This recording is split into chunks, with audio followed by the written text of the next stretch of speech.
नमस्कार, स्वागत है सभी का यूजीसी क्लासेस बाय एग्जामपुर के हमारे इस चैनल पर। जितने भी बच्चे जुड़ चुके हैं सभी का हार्दिक स्वागत है, सभी को गुड मॉर्निंग। उम्मीद है आप लोगों को मेरी ऑडियो वीडियो एकदम से क्लियर हो रही होगी और आज का सेशन हम शुरू करते हैं।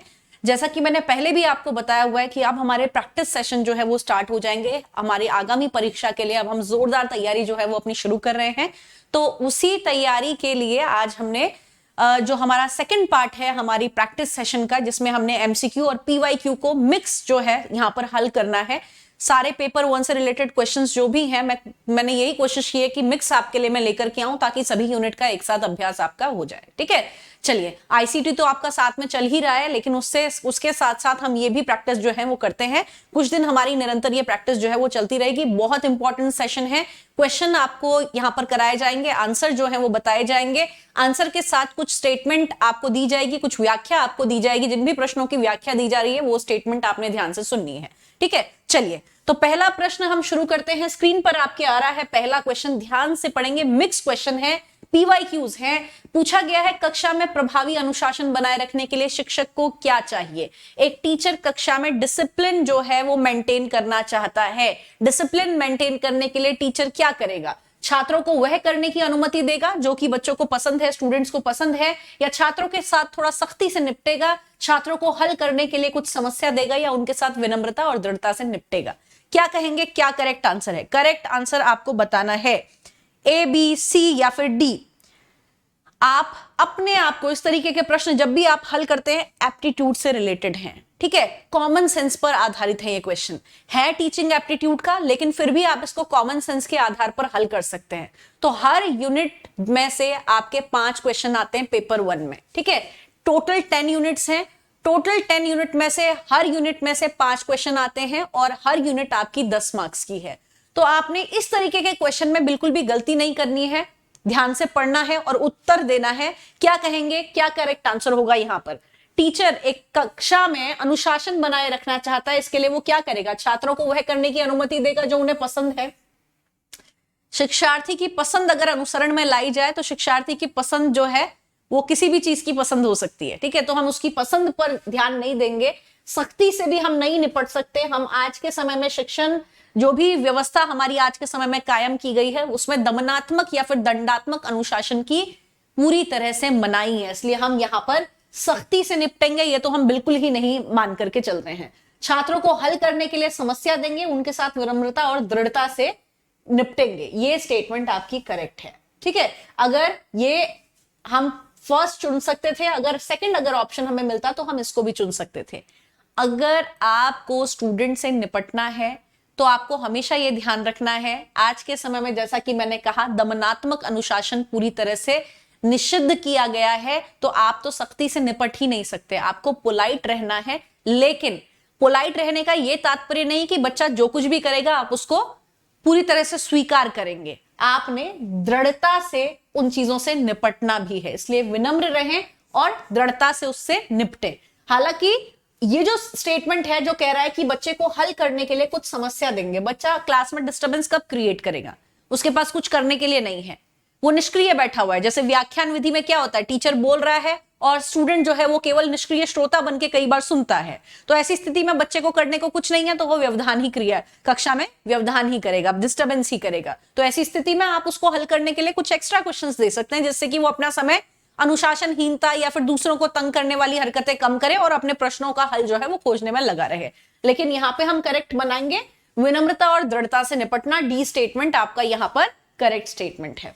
पोलाइट रहना है, सख्त नहीं रहना है, लेकिन फिर भी आपने उस समस्या से जो अनुशासनहीनता की समस्या है उससे डील करना है, उससे निपटना है। ठीक है, कि वो आगे इस तरीके की हरकत ना करे। अगला क्वेश्चन देख लेते हैं। एक प्रभावी शिक्षण सहायक वह है, यानी कि एक प्रभावी शिक्षण सहायक सामग्री के संदर्भ में क्वेश्चन है, टीचिंग एड्स के संदर्भ में क्वेश्चन है। एक इफेक्टिव टीचिंग एड आप किसे कहेंगे? इफेक्टिव टीचिंग एड आप किसे कहेंगे? जो रंगीन और अच्छी लग रही है आपको, सभी संकायों को सक्रिय करती है, या फिर सभी छात्रों को के लिए दृश्यमान है, या फिर तैयार करने और उपयोग करने में आसान है, कलरफुल है, देखने में अच्छी है, एक्टिवेट ऑल फैकल्टी, जितने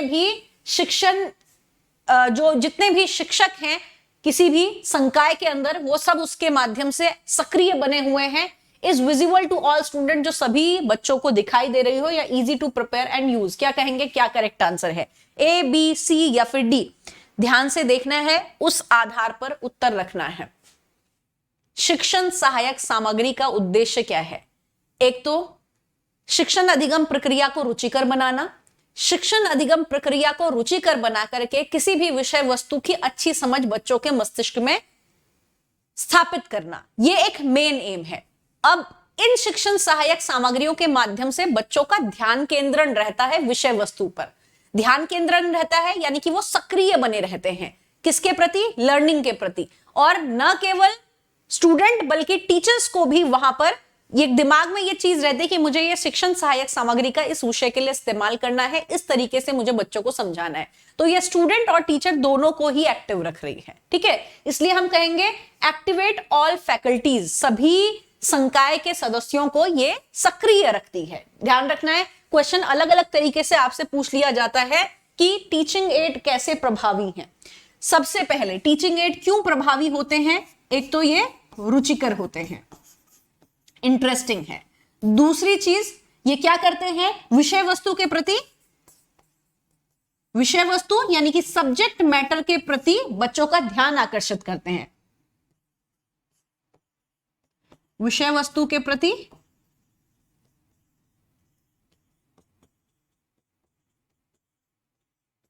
ध्यान आकर्षित करते हैं, ठीक है। और दूसरी चीज, किसी भी विषय वस्तु की समझ को और ज्यादा क्लियर करते हैं, यानी कि किसी भी विषय वस्तु, जो भी आपको कंटेंट पढ़ाया जा रहा है, वो कंटेंट यदि किसी शिक्षण सहायक सामग्री के माध्यम से पढ़ाया जाए तो बच्चे को उस विषय वस्तु से रिलेटेड जो कंटेंट, जो कॉन्सेप्ट है, वो अच्छे से क्लियर हो जाता है। जैसे अगर आप हृदय की संरचना बता रहे हैं, आपने हृदय से जुड़ा हुआ एक मॉडल बच्चे को दिखा दिया, देखिए बच्चे हृदय ऐसा दिखता है और ये इस तरीके से जो है फंक्शन करता है, इस तरीके से क्रिया करता है, ठीक है। तो इस माध्यम से आप किसी भी कॉन्सेप्ट को अच्छी तरीके से समझ लेते हैं। तो ये सारी चीजें आपको ध्यान रखनी है इफेक्टिव टीचिंग एड्स के संदर्भ में। चलिए, तो बी स्टेटमेंट आपका यहां पर करेक्ट हुआ कि ये सक्रिय रखता है शिक्षकों को भी और शिक्षार्थियों को भी शिक्षण अधिगम की प्रक्रिया में। अगला क्वेश्चन कह रहा है, वे शिक्षक छात्रों के बीच लोकप्रिय हैं, कौन से टीचर स्टूडेंट के बीच में फेमस होते हैं? उनके साथ घनिष्ठता विकसित करते हैं, उनकी समस्या को हल करने में उनकी मदद करते हैं, अच्छे ग्रेड प्रदान करते हैं, अतिरिक्त शिक्षण शुल्क पर कक्षाएं ले लेते हैं। क्या कहेंगे, क्या करेक्ट आंसर है? एक, किस प्रकार के गुण से परिपूर्ण शिक्षक को स्टूडेंट ज्यादा पसंद करते हैं? किस तरीके के गुण से परिपूर्ण टीचर को आप ज्यादा पसंद करते हैं? जिनका स्टूडेंट के साथ क्लोज रिलेशनशिप होगा, फ्रेंडली होगा, दोस्ताना व्यवहार होगा, मित्रवत व्यवहार होगा, या फिर वो टीचर जो बच्चों की प्रॉब्लम जो है उनको सॉल्व करे, प्रॉब्लम सॉल्विंग वाला टीचर बच्चों को पसंद होगा, या फिर उनको अच्छे अंक दे दे, ठीक है, या फिर अतिरिक्त शुल्क लेकर कुछ ट्यूशन, एक्स्ट्रा पैसे लेकर के उनको एक्स्ट्रा ट्यूशंस जो है वो फैसिलिटी अवेलेबल कराए। कौन सा टीचर बच्चा पसंद करेगा? जो कि बच्चे की समस्या का समाधान करे, इसलिए help them to solve their problem. बच्चे की समस्या का समाधान करने वाले शिक्षक को टीचर्स ज्यादा पसंद करेंगे, ठीक है। तो ये बच्चे की समस्या, सॉरी, वो जो टीचर बच्चे की समस्या का समाधान करता है उसको बच्चे ज्यादा पसंद करेंगे। तो ये कॉन्सेप्ट आपको क्लियर रखना है। जैसा कि मैं आपको फिर से बोल रही हूं, ऐसे क्वेश्चन टीचिंग एप्टीट्यूड से रिलेटेड हैं, जिनका आप कॉमन सेंस के आधार पर भी अध्ययन कर सकते हैं। इनके लिए आपको जरूरी नहीं है कि कोई भी थ्योरेटिकल कॉन्सेप्ट पढ़ाओ, आप अपना दिमाग लगाकर इस तरह के क्वेश्चन को आसानी से हल कर सकते हैं, ठीक है। अगले क्वेश्चन की तरफ हम चलते हैं। आंसर आप देख लीजिए, बी स्टेटमेंट आपका यहां पर करेक्ट आंसर है। अगला क्वेश्चन क्या कहता है? अगला क्वेश्चन कह रहा है, वे प्रभावी कक्षा कक्ष वातावरण का सार है, यानी कि किसी भी इफेक्टिव क्लासरूम एनवायरनमेंट, कोई भी इफेक्टिव क्लासरूम एनवायरनमेंट कैसा होगा? जहां पर शिक्षण सहायक सामग्री की एक किस्म होगी, जहां पर यानी कि वैरायटी ऑफ टीचिंग एड्स जहां पर होंगे, जहां पर स्टूडेंट और टीचर के बीच में एक जीवंत संबंध होगा, जहां पर कक्षा में पिन ड्रॉप साइलेंस, यानी कि जैसे ही कक्षा में सुई गिरती है उसकी आवाज भी गूंजती है, ऐसा साइलेंस होगा, या फिर जहां पर सख्त अनुशासन होगा। कोई भी प्रभावपूर्ण कक्षा का वातावरण कैसा होगा, यह प्रश्न आपसे यहां पर पूछा गया है।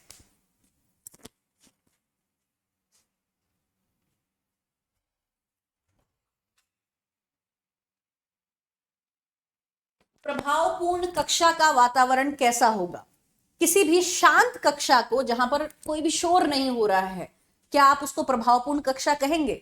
शोर नहीं हो रहा है मतलब कोई भी क्रिया नहीं चल रही, टीचर पढ़ा ही नहीं रहा है, ना बच्चे लर्निंग कर रहे हैं, तो ऐसी स्थिति में पिन ड्रॉप साइलेंस, अक्सर ये टीचर, हम लोग भी जब छोटे थे और हम जब भी खुद भी टीचर्स थे तो तब भी यही वर्ड यूज करते थे, डांट के कहते ना pin drop silence.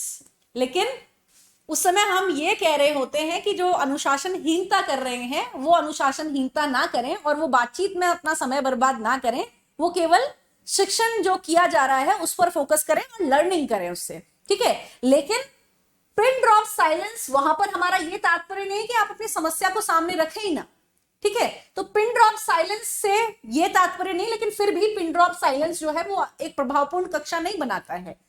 Strict discipline के माध्यम से भी एक प्रभावपूर्ण कक्षा वातावरण नहीं बनता है, या फिर वैरायटी के टीचिंग एड्स आप इस्तेमाल करेंगे, विभिन्न प्रकार की शिक्षण सहायक सामग्रियों का आप इस्तेमाल करेंगे, वो भी एक प्रभावपूर्ण कक्षा का वातावरण नहीं बनाता है। प्रभावपूर्ण कक्षा का वातावरण कब बनता है? जब स्टूडेंट और टीचर के बीच में एक अच्छा इंटरेक्शन होगा, एक अच्छी अंतःक्रिया होगी। टीचर टीच कर रहा है, शिक्षक शिक्षण कर रहा है, और शिक्षण करने के दौरान बच्चे अधिगम कर रहे हैं, अधिगम में जो भी उनकी समस्या है वो अपने टीचर के सामने रख रहा है, एक डिस्कशन हो रहा है, एक चर्चा हो रही है, एक हेल्दी डिस्कशन हो रहा है, जिससे कि हमें बच्चों के भी थॉट्स पता चले, बच्चे का किसी विषय वस्तु को लेकर विभिन्न जो जिज्ञासा है वो पता चले, जिससे कि उनकी जिज्ञासा को शांत किया जा सके, ठीक है। यानी कि स्टूडेंट और टीचर के बीच में एक अच्छा लाइवली जीवंत वातावरण होना बहुत आवश्यक है, ठीक है। तो इसलिए बी स्टेटमेंट जो है यहां पर एक प्रभावपूर्ण कक्षा वातावरण के अंदर हम शामिल करेंगे। अगले क्वेश्चन पे हम देख लेते हैं। कहा गया है अपनी कक्षा के पहले दिन यदि छात्र द्वारा किसी शिक्षक से अपना परिचय देने के लिए कहा जाए तो उसे क्या करना चाहिए? अक्सर ये होता है, हम एक फ्रेशर हैं या हमने किसी भी शिक्षण संस्थान को नया नया ज्वाइन किया है, आज मेरा पहला दिन है, तो सबसे पहले आप लोग मुझसे परिचित नहीं होंगे, मेरा क्या रिस्पॉन्सिबिलिटी बनती है? मेरी रिस्पॉन्सिबिलिटी यही बनती है कि मैं अपने बारे में आपको एक छोटा सा परिचय दूं। लेकिन ऐसी स्थिति में यदि कोई टीचर से स्टूडेंट यदि कह दे आप मैम अपना इंट्रोडक्शन देंगे, तो कई टीचर के ईगो हर्ट हो जाता है कि एक स्टूडेंट जो हमसे की आयु में छोटा है वो हमसे अपने बारे में, मेरे बारे में इंट्रोडक्शन देने के लिए बोल रहा है कक्षा में प्रवेश से पहले, ठीक है। तो ऐसी स्थिति में आपको क्या करना चाहिए? जब आपसे कोई स्टूडेंट जो है आपका इंट्रोडक्शन देने के लिए कहे, अपना परिचय देने के लिए कहे, तो आप क्या करेंगे? उन्हें कक्षा के बाद मिलने के लिए कहेंगे, बाद में मिलो, आराम से परिचय देती हूँ अपना, या उन्हें अपने बारे में संक्षिप्त में बताएंगे, या मांग को अनदेखा कर देंगे और आगे पढ़ाना शुरू करेंगे, या इस अवांछित मांग के लिए छात्र को दंडित करेंगे? क्या रवैया होना चाहिए? हमेशा ध्यान रखें, एक शिक्षक के तौर पर या एक छात्र के तौर पर आपका हमेशा सकारात्मक रवैया होना चाहिए, ठीक है। सकारात्मक रवैया जो है वो होना चाहिए, एक पॉजिटिव एटीट्यूड आपको हमेशा रखना है, और इस पॉजिटिव एटीट्यूड को रखते हुए ही आपने सभी प्रश्नों का उत्तर भी खोजना है। तो यहां पर हम क्या कहेंगे? यदि एक टीचर से एक स्टूडेंट उनका परिचय पूछ रहा है तो इसमें कोई गलती नहीं है, क्योंकि हर किसी को जिज्ञासा रहती है कि आज हमें जो मैम या फिर जो सर पढ़ाने आए हैं मैं उनके बारे में परिचित हो जाऊं, मैं जानूं कि वो हमें, उनका नाम क्या है, वो हमें क्या विषय पढ़ाने जा रहे हैं, उनकी खुद की एजुकेशन किस संस्था से हुई है और वो किस सब्जेक्ट में एक्सपर्ट हैं, ये सब जानने का एक स्टूडेंट को भी राइट है, क्योंकि वो उनसे पढ़ने वाले हैं, ठीक है। क्योंकि नाम जब तक नहीं पता होगा आगे सारी चीजें शुरू कर देंगे, बाद में पूछेंगे मैम का नाम क्या है, या फिर स्टूडेंट को भी एक टीचर को भी अपने स्टूडेंट का नाम नहीं पता है तो ये भी एक गलत चीज है ना। पूरा साल निकल जाता है, साल निकलने के बाद भी टीचर्स को ये नहीं पता रहता मेरी क्लास में ये अमुक स्टूडेंट, फेस से तो पहचानते हैं लेकिन ये नहीं पता होता कि इसका नाम क्या है। ये अक्सर हमारे साथ भी ऐसा होता था एज अ टीचर, जब हम ऑफलाइन बैच में पढ़ाते थे, नाम याद नहीं होते थे। क्योंकि कारण क्या रहता है नाम याद ना होने का? प्रैक्टिकली अगर मैं आपको बताऊं, हमारा कोई उद्देश्य नहीं होता एज अ टीचर कि हम स्टूडेंट का नाम ही याद ना रखें। कारण ये होता है एक प्रशासनिक दबाव है, एक पूरा डिपार्टमेंट साथ में काम करता है, प्रेशर क्या रहता है? सिलेबस पूरा कराना है, ये सेक्शन है ये पूरा करवाना है, इतने डेज में पूरा करवाना है। तो टीचर को लगता है इतना टाइम मैं इंट्रोडक्शन में बर्बाद करूंगी, इतना टाइम तो है नहीं कि मैं अपना इंट्रोडक्शन में बर्बाद करूं, मुझे सिलेबस कंप्लीट करवाना है किसी भी तरीके से, एग्जाम आने वाला है इससे पहले मुझे ये चीज पूरी करवानी है। तो ऐसी स्थिति में हम बच्चों से इंटरेक्ट नहीं हो पाते। अगर हमारे पास बहुत खुला टाइम हो तो ऐसी स्थिति में हम अच्छा इंटरेक्शन कर सकते हैं, हमें भी कोई समस्या नहीं है बच्चों से या टीचर को बच्चों से, बच्चों को टीचर से घुलने मिलने में बहुत आनंद आता है, लेकिन समस्या क्या रहती है, किसी भी संस्था से हम जुड़े तो उस संस्था के नियमों में हम बंधे रहते हैं, तो कई बार ऐसा हो जाता है हम एज अ टीचर भी स्टूडेंट का नाम नहीं जान पाते हैं। ठीक है, तो चलिए, एक टीचर के तौर पर आप क्या करेंगे, आप शुरुआत में ही अपने बारे में संक्षिप्त में बता देंगे। बच्चों की जो जिज्ञासा है उसे आपने शांत कर देना है, तो इसलिए ये सकारात्मक रवैया, इस पर आपने नाराज नहीं होना है कि बच्चे ने मेरे से इंट्रोडक्शन मांग रहे हैं। आपने एक पॉजिटिव एटीट्यूड रखना है और अपना इंट्रोडक्शन दे देना है। ठीक है, तो बी स्टेटमेंट आपका यहां पर करेक्ट आंसर है। चलिए आगे चलते हैं, अगला क्वेश्चन देख लेते हैं। वैल्यू एजुकेशन से क्वेश्चन है, पूछा गया है नैतिक मूल्यों को प्रभावी ढंग से छात्रों के बीच विकसित किया जा सकता है जब शिक्षक मॉरल वैल्यू को स्टूडेंट में कैसे आप डेवलप करेंगे। अक्सर मूल्यों के बारे में बात करेंगे, वैल्यूज के बारे में डिस्कशन करेंगे, स्वयं उनका अभ्यास करेंगे, महान व्यक्तियों की कहानियां बताएंगे, देवी देवताओं की बात करेंगे। क्या कहेंगे, क्या करेक्ट आंसर है, ए बी सी या फिर डी? करेक्ट आंसर आपको बताते हुए चलना है। क्या करेक्ट आंसर है, ए बी सी या फिर डी? नैतिक मूल्यों को प्रभावी ढंग से छात्रों के बीच विकसित किया जा सकता है जब अक्सर मूल्यों के बारे में बात करें। केवल वैल्यूज के बारे में बात करना ही मूल्य विकसित नहीं कर सकता। ठीक है, केवल वैल्यूज के बारे में बात करना, हमने उनको व्यवहार में भी उतारना होता है। बात ही नहीं करनी, व्यवहार में भी उतारना है। हम बच्चे को सिखा रहे हैं बहुत सारी चीजें कि बेटा क्लास को गंदा मत कीजिए, डस्टबिन में कूड़ा डालिए, आपने पेपर यहां कैसे फेंका, पेंसिल को शार्प करके आपने कैसे जमीन में फेंक दिया। और उसके बाद हम क्या करते हैं, हम रजिस्टर से एक पेज फाड़ा या कुछ भी रफ कोई भी एक्स्ट्रा पेज बन गया उसको फाड़ा और वहीं पे फेंक दिया। ये हमारे लिए भी क्या है, हम या चाय पी, अक्सर टीचरों की क्या कमियां रहती है, चाय पी, वो जो पेपर वाले कप आते हैं, जो मैंने अपने खुद की आंखों से देखा है, हम बच्चे को तो सिखा रहे हैं। अब मैं इसलिए बोल रही हूं क्योंकि मैं चाय पीती नहीं, तो इसलिए मैं यहां पर कुछ ज्यादा नैतिक बन जा रही हूं। चाय पियेंगे, दूसरे की डेस्क पे रख के आ जाएंगे, जो दूसरा टीचर साथ में बैठा हुआ है, या फिर क्लासरूम में अगर एग्जामिनेशन में ड्यूटी लगी हुई है, चाय पियेंगे, कप जो है आपका डेस्क में ही छोड़ के आ जाएंगे आप। तो ये स्थिति हम बच्चों को सिखा रहे हैं, तो हमें खुद भी व्यवहार में उनको उतारना होगा। ठीक है, तो यहां पे आप क्या करेंगे, खुद स्वयं से उनका अभ्यास करेंगे, नैतिक मूल्य अपने में चरितार्थ करेंगे। उसके बाद आप बेहतर तरीके से नैतिक मूल्यों को प्रभावी ढंग से छात्रों के बीच में विकसित कर सकते हैं। ठीक है, तो बी स्टेटमेंट यहां पे हमारा करेक्ट आंसर है। जितने भी क्वेश्चन आ रहे हैं पीवाईक्यू हैं और कॉमन सेंस पर बेस्ड हैं। अगर ऐसे आ जाए तो आपके पूरे में से पूरे अंक हो जाएंगे। ध्यान रखेंगे, टीचिंग एप्टीट्यूड में से 2 प्रश्न तो कम से कम आपके इस तरीके के कॉमन टॉपिक से आएंगे। ठीक है, जिनको हल करने में आपको ज्यादा समस्या नहीं होगी। तो इसलिए ये इस तरीके के प्रश्न जो कि बिल्कुल इजी प्रश्न होते हैं, आपने बिल्कुल भी छोड़ने नहीं है। ठीक है, हर क्वेश्चन को ध्यान से पढ़ना है, अंत तक आपने सभी क्वेश्चन को पढ़ने हैं, क्योंकि कई बार क्या होता है जल्दबाजी में आंसर कर रहे होते हैं। ठीक है, जल्दबाजी में आंसर कर, या फिर आप थोड़ा स्लो हो रहे होते हैं, तो ऐसी स्थिति में आप क्वेश्चन पेपर करते जाते हैं और पीछे तक आप पहुंच ही नहीं पाते, पीछे के क्वेश्चन आप पढ़ ही नहीं पाते। तो ऐसी स्थिति में अपनी स्पीड बढ़ाइए आप लोग। ठीक है, स्पीड बढ़ाएंगे, सभी क्वेश्चनों को पढ़ पाएंगे। तो कई बार होता है एक ही बारी किसी क्वेश्चन को पढ़ने में आपके दिमाग में आंसर जो है वो आ जाता है। ठीक है, तो ऐसी स्थिति में फटाफट आप उस तरीके के प्रश्नों को उत्तर कर पाएंगे। तो इसलिए जरूरी है लास्ट क्वेश्चन तक आप जा सकें। ठीक है, तो ये एटीट्यूड रखना है, फटाफट स्पीड बढ़ानी है, सारे क्वेश्चनों को एक बार रिव्यू कर लेना है, सबको देख लेना है और आंसर लगे हाथों करते चले जाइए।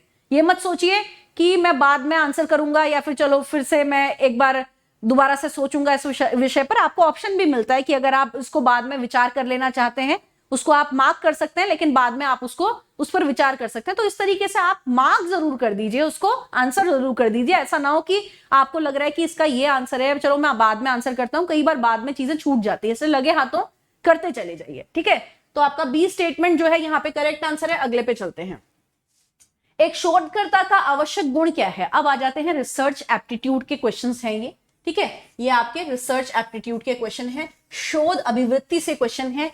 एक शोधकर्ता, एक रिसर्चर में क्या आवश्यक गुण होना चाहिए? स्वतंत्र जांच की भावना, अवलोकन और साक्ष्य पर निर्भरता, ज्ञान का व्यवस्थीकरण या सिद्धांत, या उपरोक्त सभी। क्या कहेंगे, एक रिसर्चर में क्या अच्छा गुण होना चाहिए?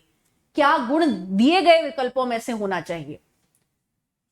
करेक्ट आंसर आपको बताना है। रिसर्चर के अंदर क्या गुण होना चाहिए? आप क्या करते हैं, रिसर्च करते हैं, रिसर्च में एक मेन चीज आप करते हैं डाटा का कलेक्शन।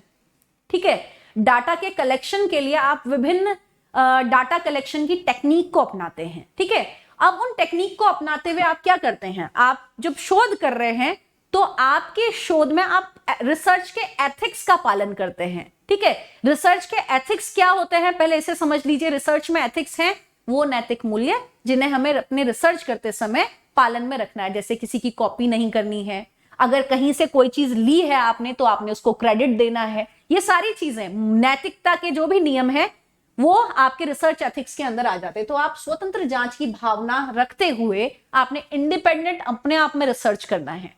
ठीक है, किसी का कॉपी नहीं करना और किसी की कॉपी करके अपने आप को क्रेडिट नहीं देना है। आपने स्वतंत्र जांच की भावना रखनी है।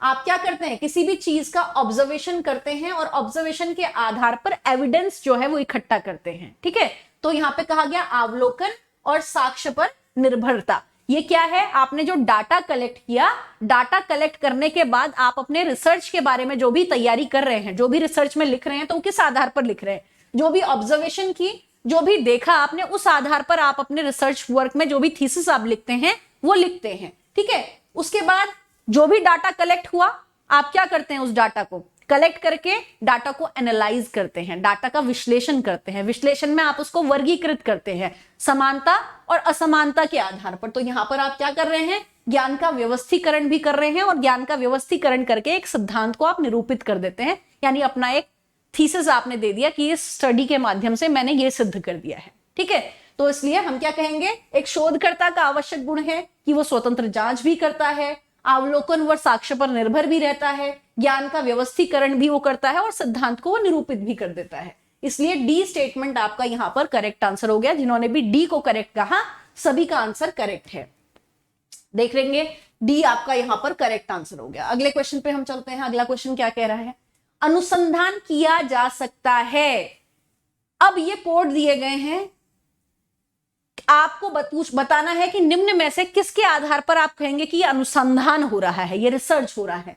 नया ज्ञान उत्पन्न करके न्यू नॉलेज जनरेट कर दी तो आपने रिसर्च किया। एक सिद्धांत विकसित करने के लिए नहीं, किसी भी नई थ्योरी को डेवलप करने के लिए आप रिसर्च नहीं करते। शोध डिग्री प्राप्त करने के लिए, मौजूदा ज्ञान की पुनर्व्याख्या करने के लिए। क्या कहेंगे, क्या करेक्ट आंसर है, ए, बी, सी या फिर डी?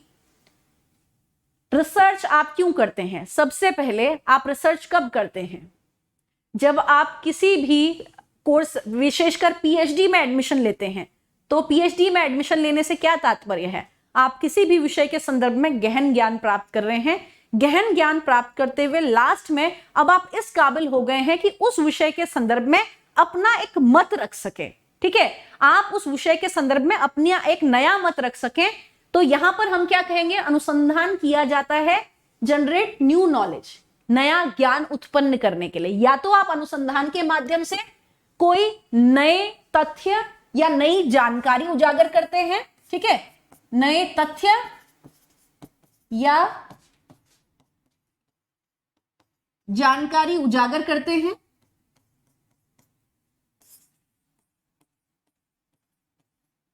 या फिर दूसरी चीज आप क्या करते हैं, जो पहले से ही तथ्य या फिर जानकारी है उसी को दोबारा से आप रिव्यू करते हैं। ठीक है, जो कि ये कह रहा है मौजूदा ज्ञान की पुनर्व्याख्या करना। ठीक है, दूसरा क्या कह रहा है, जो पहले से चीजें हैं उनको आप दोबारा से स्टडी करते हैं, देखते हैं कि ये जो पहले से चीजें आई हुई है ये ठीक है या नहीं, उनको सिद्ध करने की कोशिश आप करते हैं।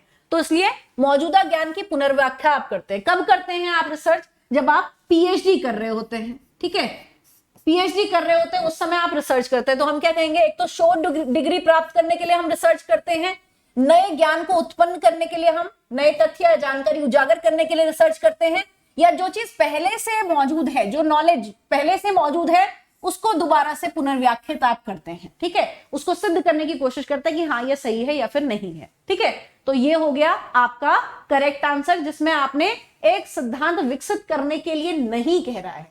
हमने क्या कहा था, रिसर्च के माध्यम से हम एक नया थीसिस, एक नई थ्योरी सामने लेकर के आते हैं जो कि नए ज्ञान उत्पन्न करने से आधारित है। ठीक है, तो हमने ये शामिल नहीं किया है, इसलिए हम कह रहे हैं ए, सी और फोर्थ, 1, 3rd और 4th, 1, 3rd और 4th। तो आपका डी स्टेटमेंट यहां पर करेक्ट हो गया। ठीक है, जिन्होंने भी डी को करेक्ट कहा सभी का आंसर करेक्ट है। अनुसंधान, सबसे पहले इस शब्द को ध्यान में रखिए, अनुसंधान, रिसर्च। यदि हम इसके शाब्दिक अर्थ को देखें, क्या कह रहा है ये? रिसर्च, दो शब्दों से मिलकर के बना है रिसर्च। हालांकि केवल इसी शब्द से इसका तात्पर्य ले लेना सही नहीं होगा, लेकिन ये क्या कह रहा है?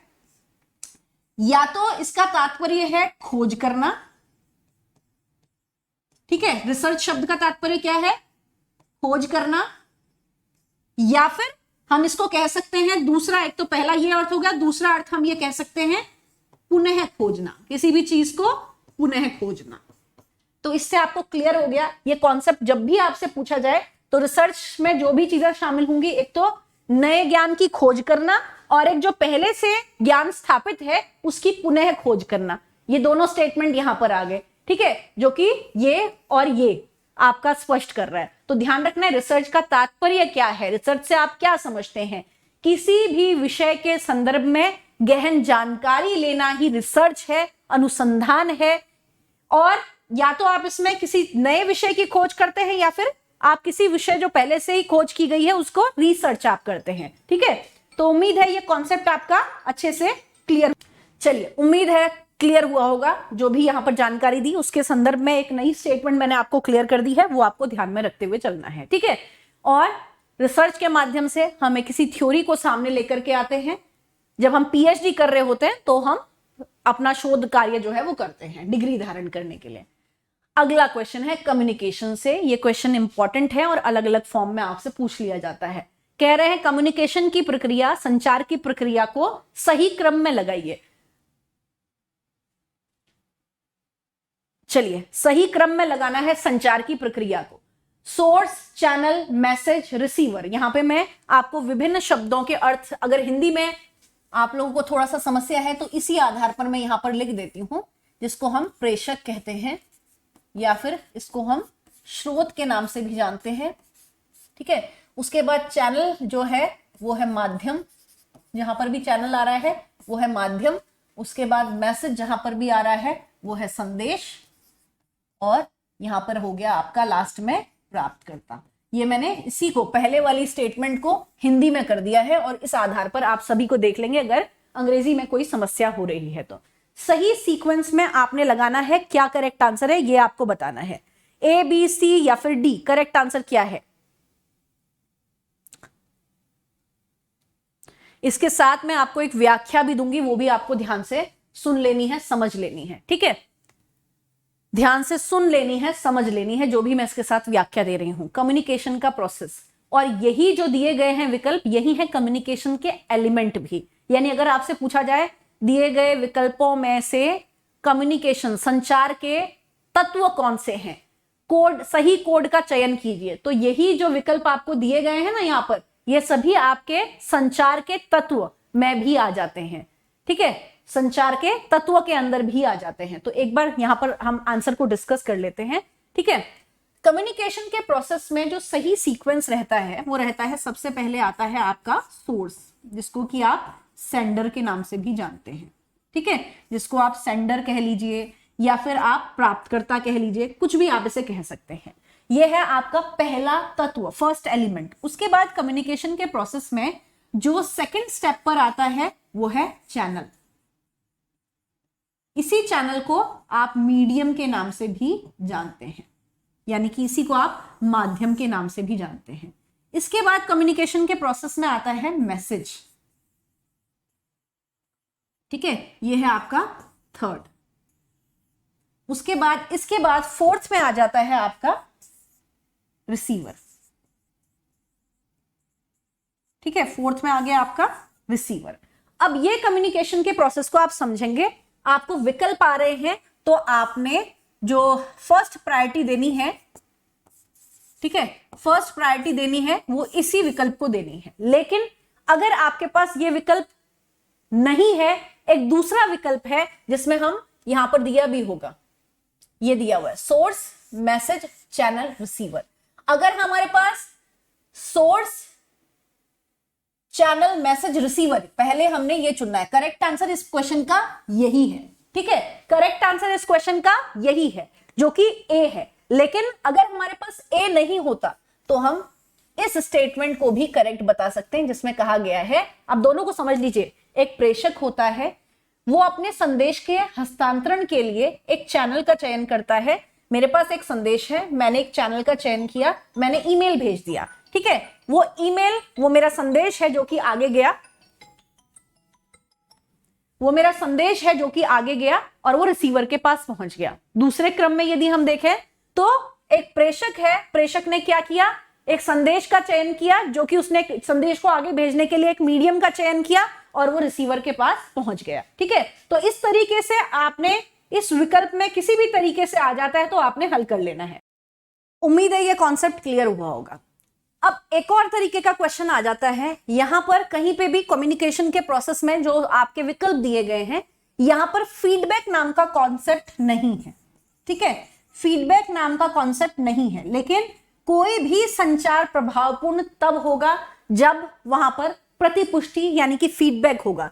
अगर इसी चरण को हम एक कदम आगे बढ़ाएं तो हम ये कहेंगे कम्युनिकेशन की प्रक्रिया तभी पूर्ण होगी जब इसमें प्रतिपुष्टि जो है वो शामिल होगी। इसलिए कम्युनिकेशन के प्रोसेस में प्रभावपूर्ण वाला यदि आपसे क्वेश्चन आ जाए कि कम्युनिकेशन का प्रोसेस, संचार की प्रक्रिया कब प्रभावपूर्ण होती है, जब उसमें प्रतिपुष्टि शामिल होती है।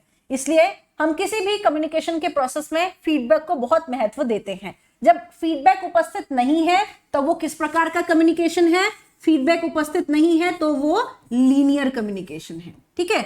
जब फीडबैक नहीं है तो लीनियर कम्युनिकेशन है, लेकिन जब फीडबैक है ये हो गया विदाउट फीडबैक,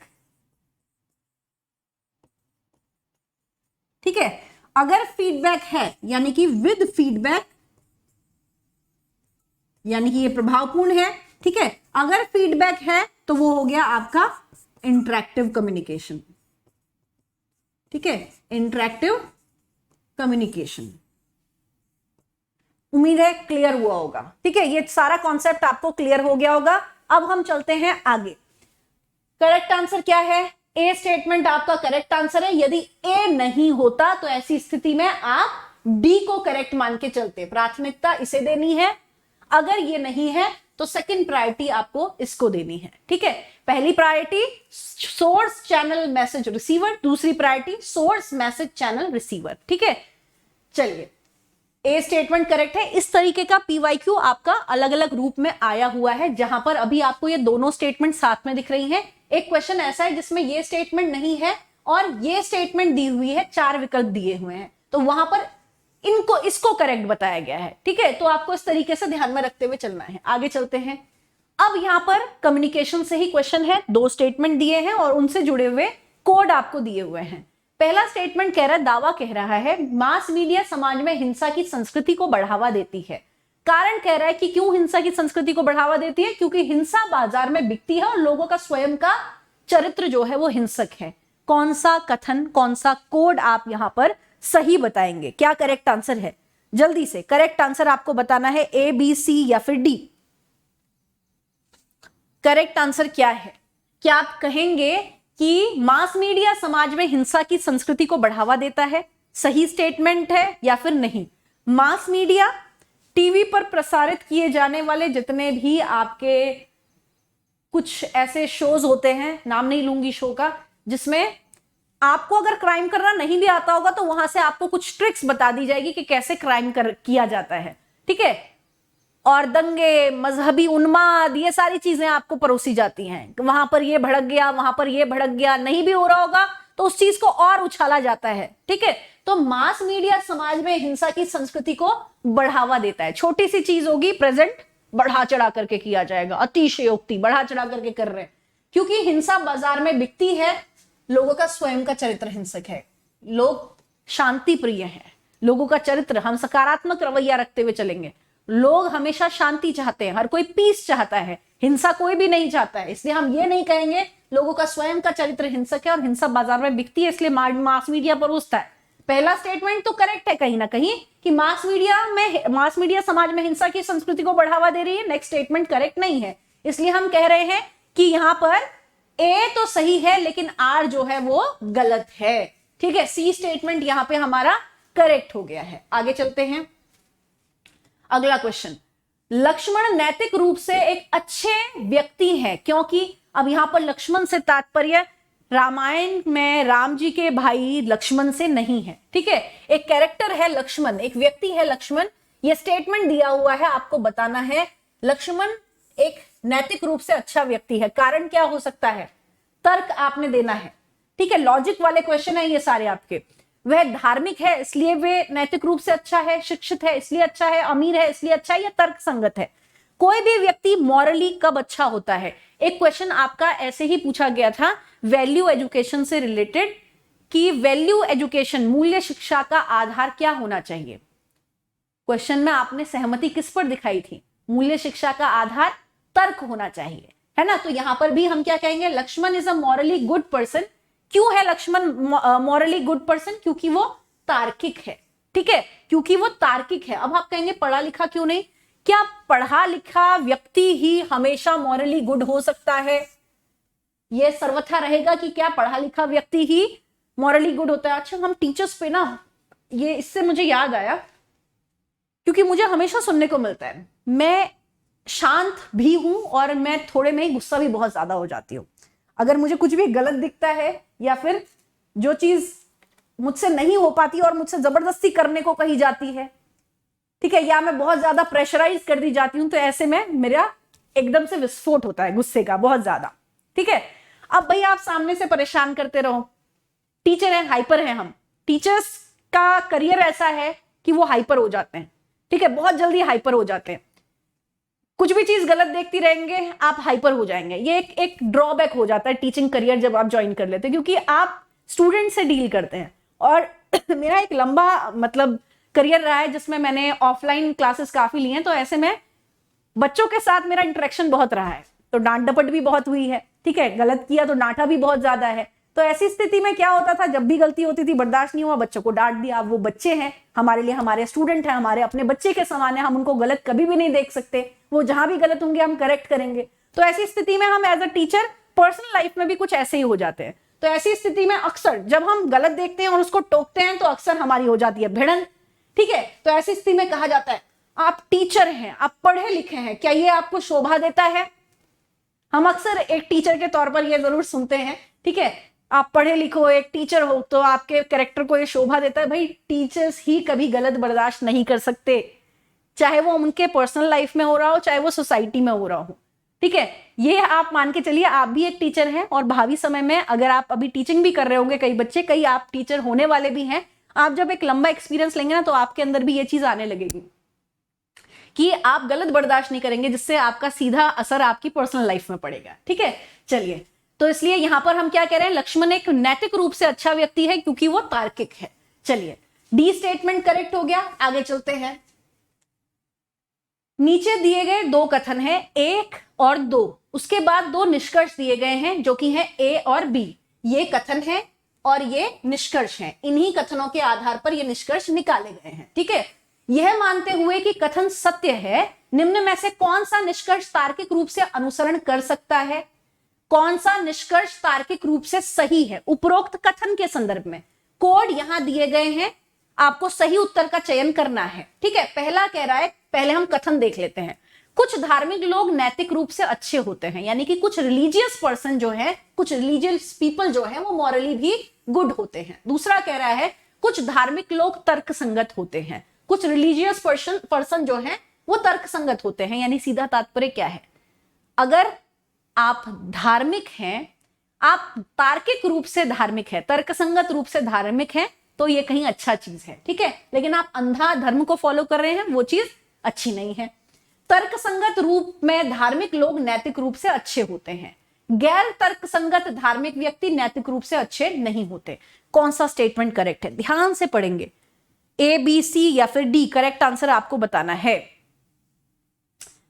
धार्मिक है, रिलीजियस पर्सन है, धार्मिक है, कट्टर धार्मिक है।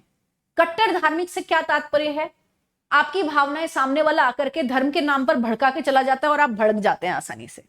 अभी आज सुबह की ही बात है, मैं एक चीज डिस्कस कर रही थी अपने ही घर में, तो डिस्कशन ये था कि मैंने अपने घर के समीप ही, जहां मैं बचपन में रहा करती थी, वहां पर एक पेड़ के नीचे दो मूर्तियां रखी हुई देखी थी। दो मूर्तियां या फिर कोई भी धर्म से जुड़ा हुआ, हम कह सकते हैं, उनके भगवानों को स्थापित किया हुआ था।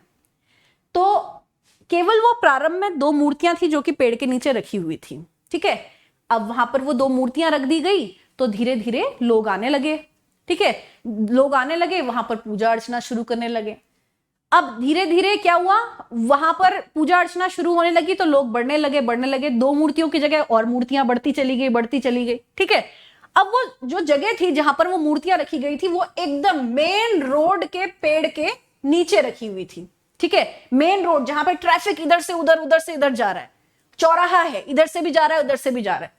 अब मैं आज के समय में जब वहां पर जाती हूं तो वहां पर जो सिर्फ दो मूर्तियां प्रारंभ में रखी गई थी, बचपन से ही हम उस रोड पर चलते थे, इधर उधर जाते थे, स्कूल के लिए जाते थे, इधर से उधर कभी भी जाते थे, वो रास्ता ही पड़ता था। तो अब मैं क्या देखती हूँ, ये रोड के बीच में यहाँ पर एक छोटा सा धार्मिक स्थल जो है वो कायम कर लिया है, ठीक है।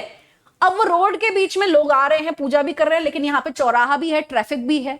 तो आप ऐसी स्थिति में देखिए, प्रारंभ में ये दो मूर्तियों से शुरुआत हुई थी। अब यहां पर कितना बड़ा एक, कह सकते हैं कि अगर धार्मिक स्थल खड़ा कर दिया गया, अगर इसको थोड़ा भी कहीं हिलाया गया, बीच चौराहा है, स्थापित कोई उद्देश्य नहीं था कि पौराणिक बहुत सदियों से चला आ रहा कोई मंदिर है, अगर इसको थोड़ा भी हिलाया गया तो धार्मिक भावनाएं आहत हो जाएंगी।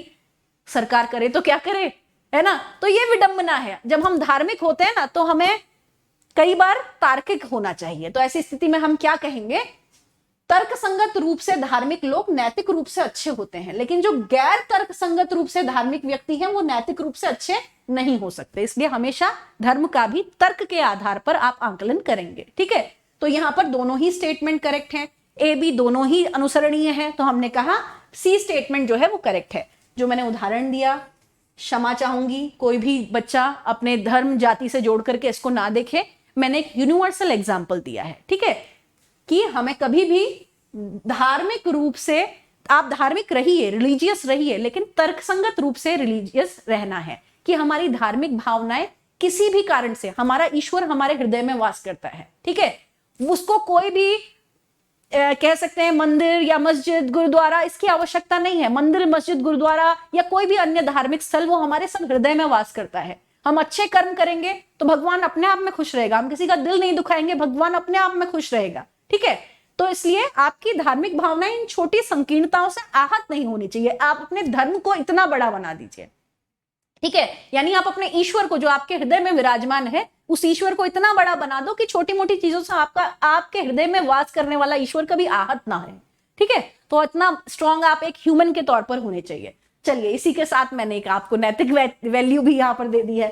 आगे चलते हैं, ये क्वेश्चन का आंसर क्या करेक्ट है, सी स्टेटमेंट हमारा यहां पर करेक्ट स्टेटमेंट हो जाता है। अगला क्वेश्चन देख लेते हैं, निम्न में से कौन सा ऑपरेटिंग सिस्टम का उदाहरण है। आईसीटी से क्वेश्चन आ गया है, ठीक है, ये आईसीटी से क्वेश्चन है और पीवाईक्यू है। करेक्ट आंसर आपको बताना है, ऑपरेटिंग सिस्टम का उदाहरण है Microsoft Word, Microsoft Excel, Microsoft Access, Microsoft window. क्या कहेंगे, क्या करेक्ट आंसर है, ए बी सी या फिर डी। करेक्ट आंसर आपको बताना है, क्या करेक्ट आंसर है। अब जब हम आईसीटी कर ही रहे हैं, अभी भी हम आईसीटी ही स्टार्ट करी हुई है हमने, तो आईसीटी के संदर्भ में आपको यह ध्यान रखना है, सॉफ्टवेयर और हार्डवेयर क्या है, पहले तो हम इसे जान लेते हैं। हार्डवेयर किसी भी कंप्यूटर सिस्टम का वो भाग जिसे हम छू सकते हैं, ठीक है। किसी भी कंप्यूटर सिस्टम का वो भाग जिसे हम छू सकते हैं, वो सारी चीजें हार्डवेयर के अंतर्गत आ जाती हैं। सॉफ्टवेयर क्या है, कंप्यूटर का वो भाग जिसे हम छू नहीं सकते, वो हमें कंप्यूटर की प्रॉपर फंक्शनिंग के लिए हेल्प करता है, इंटरनल पार्ट हम इसे कह सकते हैं, वो हमारा सॉफ्टवेयर हो जाता है। यानी कि एक कंप्यूटर सिस्टम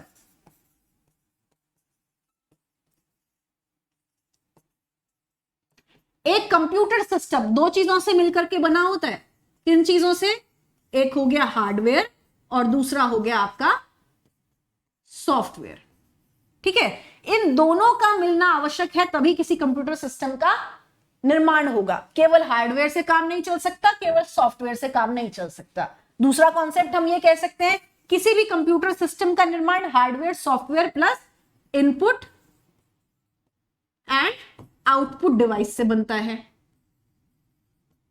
ठीक है, इनपुट डिवाइस और आउटपुट डिवाइस, ये आपको क्लियर रखना है। अब हम चलते हैं, यहां पे बात कर रहे हैं हम केवल सॉफ्टवेयर की। ठीक है, सॉफ्टवेयर क्या है, जैसा कि मैंने आपको बताया, कंप्यूटर का वो चीज जिसे हम छू नहीं सकते, इंटरनल पार्ट है ये। अब सॉफ्टवेयर के भी दो टाइप हैं। एक सॉफ्टवेयर होता है एप्लीकेशन सॉफ्टवेयर, ठीक है, एक सॉफ्टवेयर है एप्लीकेशन सॉफ्टवेयर, दूसरा सॉफ्टवेयर है सिस्टम सॉफ्टवेयर।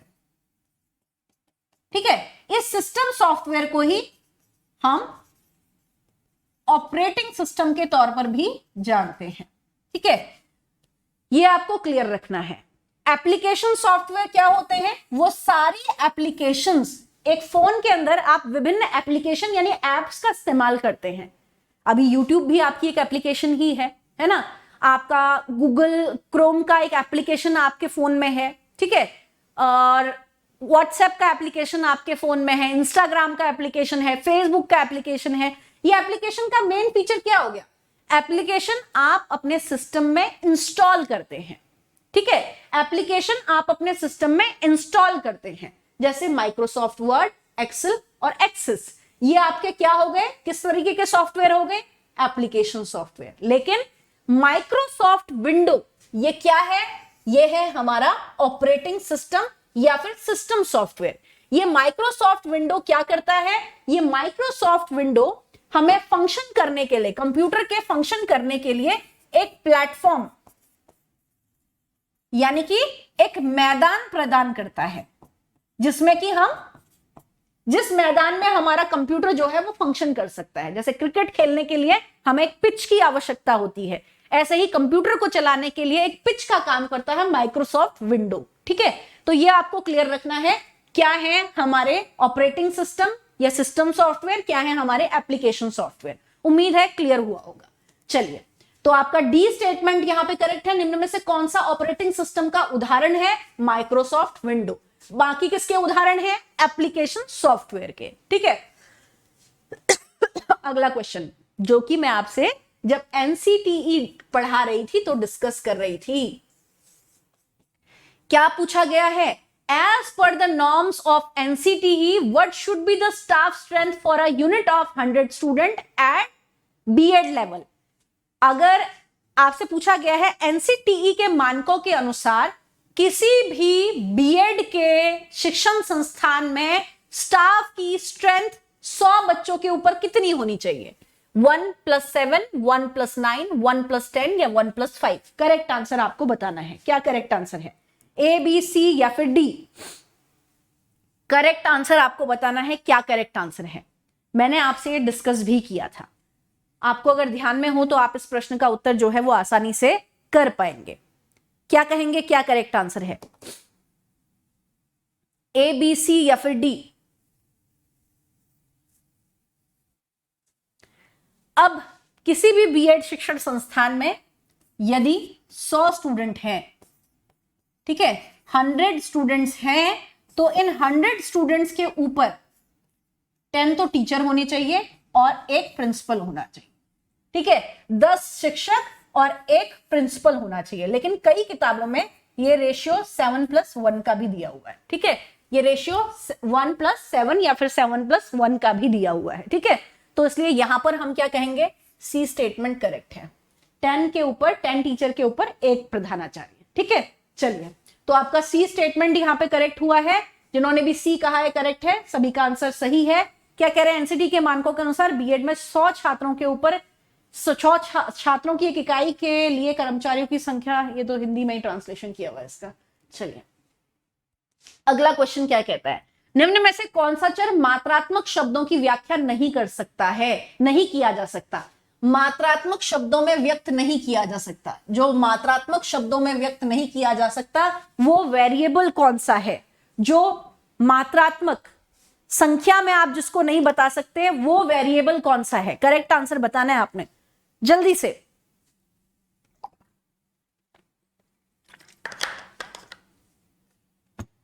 आपकी क्लास पे लगातार मेहनत की जा रही है, ये ना सोचे प्रीमियर क्लास है तो क्या करना है, इतना इंपॉर्टेंट नहीं है। मैं आप लोगों के लिए अभी किसी अर्जेंट काम से बाहर हूं। मेरे अपने भाई की शादी है, जिसकी वजह से मुझे ये चीजें पहले से ही सोच के रखनी है, क्योंकि एग्जाम भी पास में है और अपने भाई की शादी है। भाई किसको क्रेज नहीं होता अपने भाई की शादी का। मेरे भाई की भी शादी है, ठीक है।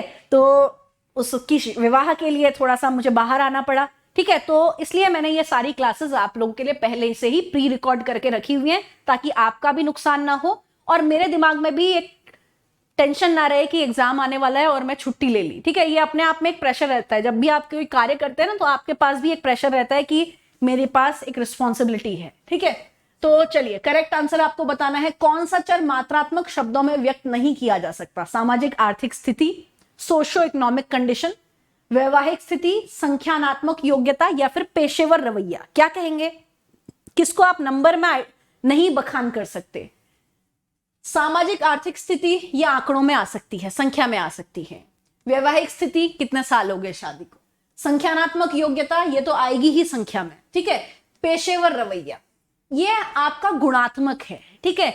ये आपका क्वालिटी नहीं क्वांटिटी पर, क्वालिटी पर आधारित है, क्वांटिटी पर आधारित नहीं है। ये गुणात्मक है। रवैया आपका गुणात्मक है, जिसमें आपके गुण, आपके अंदर क्या क्या योग्यताएं हैं किसी व्यवसाय के लिए, किसी पेशे के लिए, ये परखी जाएगी। इसलिए प्रोफेशनल एटीट्यूड जो है वो आपका संख्या में नहीं आप दर्ज कर सकते, लेकिन बाकियों को आप संख्या, मात्रा में आप दर्ज कर सकते हो। दो चीजें हैं, क्वालिटेटिव, क्वांटिटेटिव, ठीक है। एक है क्वालिटेटिव,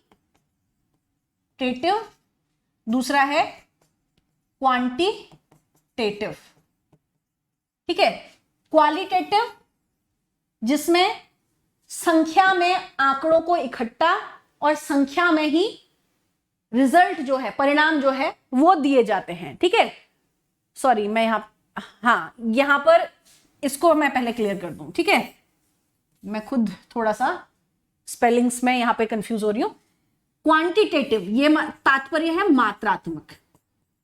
मात्रात्मक, जहां पर जो आंकड़े हैं वो भी संख्या में लिए जा रहे हैं, परिणाम भी संख्या में बताया जा रहा है। क्वालिटेटिव, इसका तात्पर्य है गुणात्मक, ठीक है। गुणात्मक यानी कि यहां पर संख्या में आंकड़े और संख्या में परिणाम नहीं दिए जा रहे, यहां पे शब्दों में या वाक्यों में परिणाम लिए जा रहे हैं और वाक्यों में ही या शब्दों में ही आंकड़े लिए जा रहे हैं और वाक्यों में ही, शब्दों में ही परिणाम भी आपको मिल रहे हैं, ठीक है। तो ये आपको ध्यान में रखना है, क्योंकि आपका रिसर्च के टाइप में भी आ जाता है ये क्वालिटेटिव और क्वांटिटेटिव रिसर्च, ठीक है। ये कॉन्सेप्ट आपको दिमाग में रखते हुए चलना है। आगे चलते हैं, दोबारा से बोल दूं, कंफ्यूज मत होना। गुणात्मक, इसमें शब्दों या वाक्यों में आंकड़े लिए जाते हैं, शब्दों या वाक्यों में परिणाम भी दिया जाता है, नंबर्स में नहीं दिया जाता। नो नंबर्स, ठीक है। नो नंबर्स, नहीं, नंबर का इस्तेमाल नहीं होता है। यहां पर नंबर का इस्तेमाल होता है, तो यहां पर नंबर्स यूज किए जाते हैं। यूज ऑफ नंबर, किस चीज के लिए यूज ऑफ नंबर, किस चीज के लिए नंबर का प्रयोग? आंकड़ों को लेने के लिए भी संख्या और परिणाम घोषित करने के लिए भी संख्या। चलिए, तो डी यहां पे हो गया आपका आंसर, डिस्कस कर लिया था मैंने। डी आपका यहां पे करेक्ट आंसर था। आगे चलते हैं। जनसंचार के सूचना कार्य को इस प्रकार वर्णित किया जाता है। जो मास मीडिया, जो अपना इंफॉर्मेशन, मास कम्युनिकेशन जो है अपना इंफॉर्मेशन देने का काम कर रहा है, सूचना देने का काम कर रहा है, वो किस कार्य के तहत कर रहा है, कौन सी भूमिका का निर्वहन करते हुए कर रहा है? प्रसार कर रहा है, प्रचार कर रहा है, निगरानी कर रहा है या मोड कर रहा है? मास मीडिया, मास मीडिया क्या कर रहा है? करेक्ट आंसर आपको बताना है ए बी सी या फिर डी, ए बी सी या फिर D. The information function of mass communication is described as, mass communication का सूचना देने वाला कार्य क्या कहलाएगा? मास कम्युनिकेशन काम क्या करता है? मास मीडिया क्या काम कर रहा है समाज में? निगरानी करने का, सर्विलेंस का, निगरानी करने का। वो क्या निगरानी कर रहा है? देख रहा है, सरकार की निगरानी कर रहा है, समाज में जो भी चीज गलत हो रही है उसकी निगरानी कर रहा है, ठीक है। ये सारी निगरानी जो है करने का काम मास मीडिया का है, तो इसलिए सी स्टेटमेंट को हम यहां पर करेक्ट मानते हुए चल रहे हैं। जिन्होंने भी सी कहा है करेक्ट है, सभी का आंसर बिल्कुल सही हुआ है। अगले क्वेश्चन की तरफ हम चलते हैं। ये भी आपके लॉजिक से रिलेटेड प्रश्न है, लॉजिकल रीजनिंग जिसे हम कहते हैं। नीचे दिए गए दो कथन है, एक और दो, और उसके बाद दो निष्कर्ष भी आपको दिए हैं, ए और बी। यह मानते हुए कि कथन सत्य है, निम्न में से कौन सा निष्कर्ष तार्किक रूप से अनुसरण कर सकता है? दो कथन दिए हैं, कुछ फूल लाल हैं, कुछ फूल नीले हैं। निष्कर्ष निकला है कुछ फूल न तो लाल हैं और न ही नीले हैं, कुछ फूल लाल हैं और नीले दोनों हैं। क्या कहेंगे, कौन सा स्टेटमेंट करेक्ट है उपरोक्त कथनों के संदर्भ में? करेक्ट आंसर आपको बताना है। करेक्ट आंसर आपको बताना है क्या करेक्ट है, ए बी सी या फिर डी? कुछ फूल लाल हैं, कुछ फूल नीले हैं, कुछ फूल न तो लाल हैं न ही नीले हैं, कुछ फूल लाल और नीले दोनों हैं। क्या कहेंगे, क्या करेक्ट है? ध्यान रखेंगे, कुछ फूल लाल कुछ फूल नीले हैं, यानी कि जो टोटल फूल है उनमें से कुछ लाल और कुछ नीले हैं। जो नीले हैं वो लाल नहीं हो सकते, जो लाल हैं वो नीले नहीं हो सकते, इसलिए दोनों ही सही हो गए। कुछ ना तो लाल हैं न ही नीले हैं, कुछ फूल लाल और नीले दोनों हैं। ठीक है, तो ये हमारा करेक्ट आंसर है, इसलिए हम कह रहे हैं यहां पर ना ना ना ना, कुछ फूल ना तो लाल हैं और ना ही नीले हैं। नहीं, ये दोनों ही हमारे गलत हैं। ठीक है, ये दोनों ही हमारे गलत हैं, क्योंकि ये कह रहे हैं कुछ फूल लाल हैं कुछ फूल नीले हैं। कुछ फूल ना तो लाल हैं और ना ही नीले हैं, कुछ फूल तो लाल हैं ही और कुछ फूल नीले भी हैं, तो ये स्टेटमेंट तो बिल्कुल गलत है। कुछ फूल लाल और नीले दोनों हैं, दो रंगों के फूल नहीं है, अलग अलग लाल और नीले हैं, दोनों रंगों के, लाल नीले दोनों ही रंगों का एक फूल नहीं है, इसलिए दोनों ही स्टेटमेंट हमारी इनकरेक्ट हो जाती है। ठीक है, तो इसलिए हम कह रहे हैं ना तो ए सही है ना ही बी सही है, नीदर ए नॉर बी। तो आपका डी स्टेटमेंट यहां पर करेक्ट आंसर हुआ है। जिन्होंने भी डी को करेक्ट कहा है सभी का आंसर करेक्ट है। थोड़ा सा ध्यान से पढ़ेंगे क्योंकि इस तरीके के क्वेश्चन थोड़ा सा दिमाग को घुमा देते हैं। अगला क्वेश्चन है, सेम लॉजिकल रीजनिंग से क्वेश्चन है, यदि कथन सभी विद्यार्थी बुद्धिमान है सत्य है तो निम्न में से कौन सा कथन असत्य है? सभी विद्यार्थी बुद्धिमान हैं, ऑल स्टूडेंट आर इंटेलिजेंट, ये सही है। सभी विद्यार्थी बुद्धिमान हैं, सत्य है। तो कोई छात्र बुद्धिमान नहीं है, कोई छात्र बुद्धिमान है या कुछ छात्र बुद्धिमान है, कौन सा कोड सही है? कौन सा कोड सही है? क्या कहेंगे, क्या करेक्ट है, ए बी सी या फिर डी? करेक्ट आंसर आपको बताना है।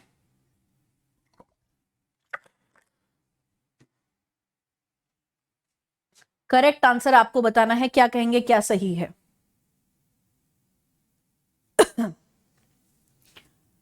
सभी विद्यार्थी बुद्धिमान हैं, सभी स्टूडेंट बुद्धिमान हैं, ये स्टेटमेंट करेक्ट है। तो दिए गए विकल्पों में से कौन सा स्टेटमेंट करेक्ट नहीं है? दिए गए विकल्पों में से कौन सा स्टेटमेंट करेक्ट नहीं है? नो स्टूडेंट आर इंटेलिजेंट, कथन क्या है? ऑल स्टूडेंट आर इंटेलिजेंट, तो ये तो हमारा करेक्ट हुआ ही नहीं। ठीक है, अगला कह रहा है सम स्टूडेंट आर इंटेलिजेंट, इसमें कहीं ना कहीं संभावना जताई गई है कि कुछ स्टूडेंट जो है वो बुद्धिमान है। Some student are not intelligent, not intelligent तो कोई है ही नहीं, सारे ही इंटेलिजेंट हैं। ठीक है, इसलिए हम यहां पे क्या कह रहे हैं, निम्न में से कौन सा कथन असत्य है? No student are intelligent, some student are intelligent, some student are not intelligent. Correct answer आपको बताना है, ये थोड़ा सा पजल कर रहा है यहां पर।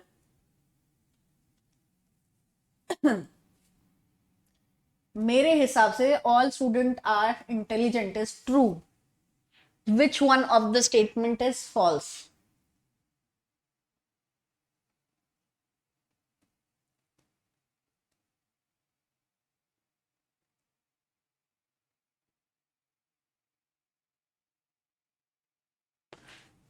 फॉल्स तो यही है।